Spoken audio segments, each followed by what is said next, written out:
नाज़िन ख़बर अवांखे ॾियूं पिया त मीरपुर ख़ास में मालपिणी बस अॾे जी मालकीता ग़ुलाम क़ादिर मरी ऐं सलामत लाखो जी धुरियन में झेड़ो थियो आहे। फायरिंग में हिकु ॼणो ज़ख़्मी थी पियो आहे। उन हवाले सां वधीक तफ़सील ॿुधाए रहियो आहे मेराठ जो रिपोर्टर तालिब शर। जी तालिब, छा तफ़सील आहिनि?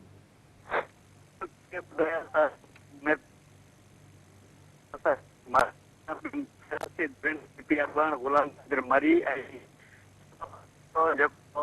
सूबाई वज़ीर हरीराम जो ख़ास माण्हू आहे, उन में तकरार तेज़ हलंदड़ आहे।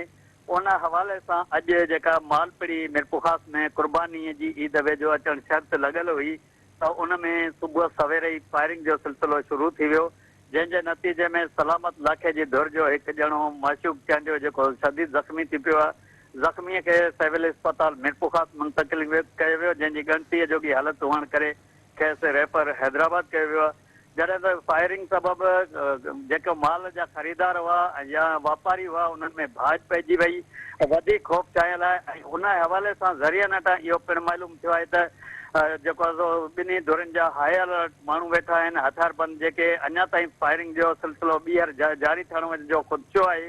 ऐं पुलिस बि वॾे तादाद में पिड़ीअ में पहुची चुकी आहे। होॾां इहे इतला मिलिया आहिनि त कराचीअ में जेको पीपी अॻवान ग़ुलाम क़ादिर मरी हो, झेड़े जो इतला मिलण शर्त कराचीअ में सभु मसइलो ख़तमु करे मीरपुर ख़ास पहुची रहियो आहे। जी ठीकु आहे तालिब, तफ़सील ॿुधाइण लाइ महिरबानी।